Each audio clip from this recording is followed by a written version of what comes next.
Hello everybody, how are you? Beautiful and always free. So today's video is as on the side of it, which is drawing and painting. And as you can see, this is the drawing. Actually, I've drawn it before. I haven't filmed the process of drawing it. So let's just get into painting it using watercolors. And as you can see, I've changed my style a little bit. Actually, it's not like a little bit because I've changed my style a lot. Because I used to draw anime people, but now I draw portrait and also like kind of semi-realistic style, because this is what I'm into these days. And I've already spoken about this since the last video, and I know it's been a long time since I uploaded something on my channel, and that's because of the school.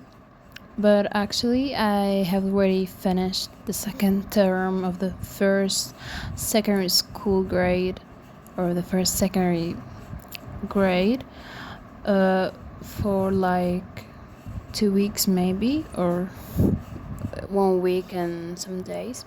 And I really have a lot of plans, and I'm planning for a lot of things on my channel, and I'm so excited to share my art with you and how I changed my style. And I'm gonna do a lot of ideas, and yeah, I'm gonna change editing my videos and these things and stuff. Like, I'm gonna make a lot of new things on my channel. But if you're new and if you haven't subscribed yet, then you will never know the things that I'm talking about, because I actually used to draw anime, as I just said in the intro of this video. So that's the whole point of our video today. Actually, like, I really want to speak about my new painting too, but I feel like I don't really know how to express this. I just express it using, paint it by painting and the colors. So I actually have already used a lot of colors for this, because portrait style and semi-realistic style needs a lot of colors. Like, put any color just goes in your head, but for sure in a very careful way, so you can't make any mistakes, just like that. For sure, any artist makes mistakes and falls, but the point is, or the thing is, that you just try your best not to do a lot of mistakes.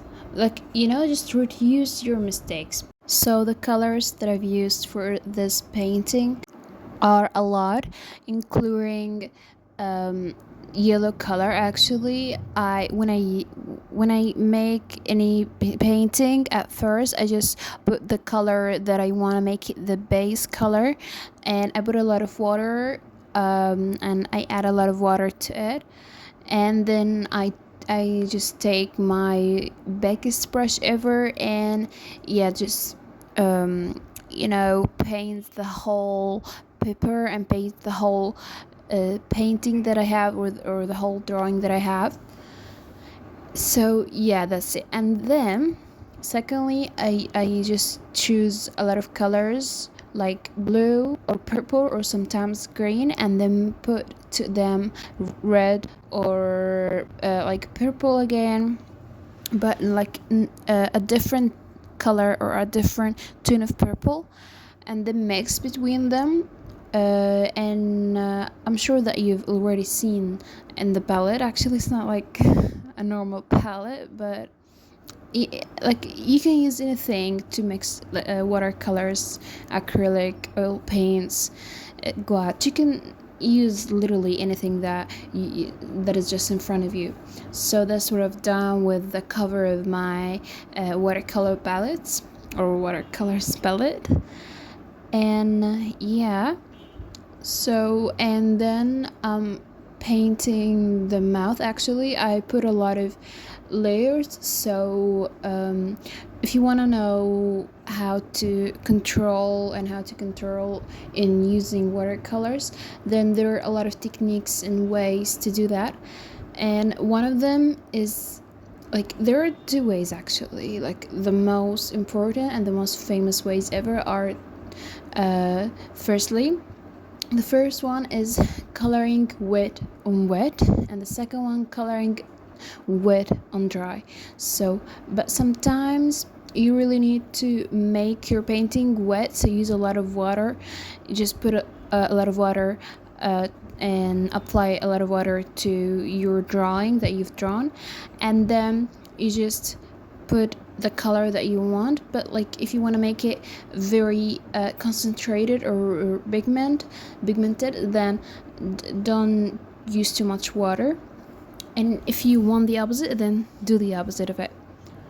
And for the dry, or I mean wet and dry, you have to wait till your layers dry, because it's too important for me actually, this technique, because I've used it here a lot, for the skin and also for the eyes, for the mouth, for the nose. And now I'm using wet and wet technique, like specifically for the shadows, because sometimes we are not really sure of the result. Like, we're just wondering and asking ourselves if the shadow are too much or not. So you might think that the shadow that I put or that I've painted for the nose are like too much compared to her skin color, but actually in the end, or at the end of this video, you'll see the difference between the two techniques, and you will get them. So yeah, actually I really want to make a whole tutorial for how to just be professional. It's just like a professional artist, but not like me. I mean, I just want to speak about how to improve your art skills, specifically when it comes to watercolors. So I'm not just gonna speak about watercolors specifically, but I'm gonna speak about art in general, and how to improve your art skills, how to get better, and how to just avoid your fear and stop your mind and in your just stop your fear from avoiding art. And fear also makes art looks, and fear is one of the enemies that are too harmful and detrimental for our art skills and art inspirations. So I think this video is gonna be so important and very crucial. So I'm gonna speak about this, and I'm gonna make this video so soon, God willing. But let us just be in our video. So as you can see, I'm painting her hair actually.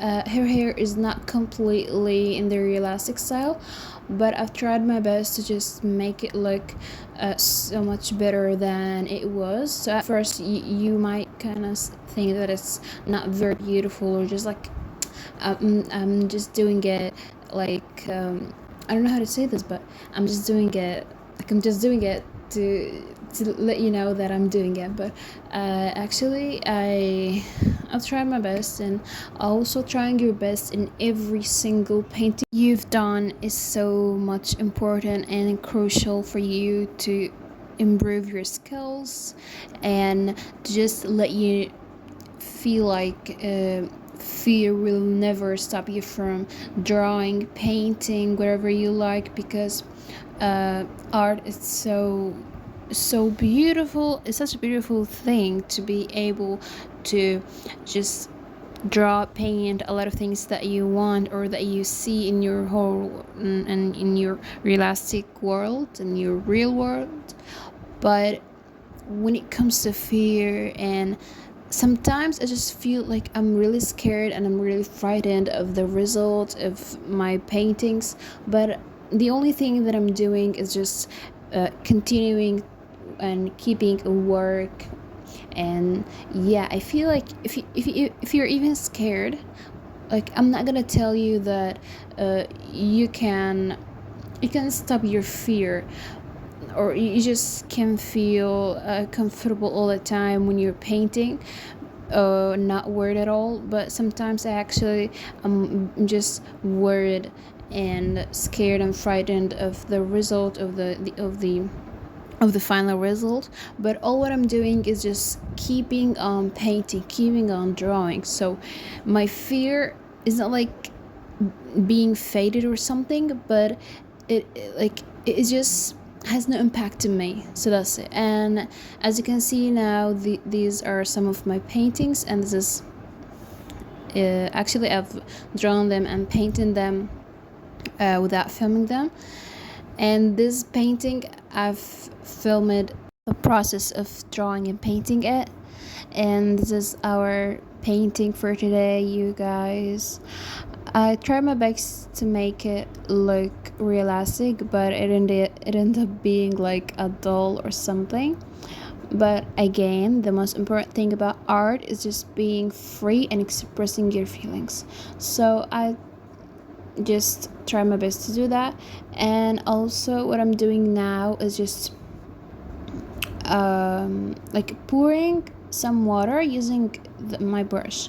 I really want to, like, I was reaching out to just make these effects on my painting, so I hope it will be okay for you. Like, maybe right now you kind of might think that it's just meaningless, or it doesn't have any beautiful or special effect, but actually for me it does. And this is the result. Hope you enjoyed our today's video, and see you soon, God willing. Bye.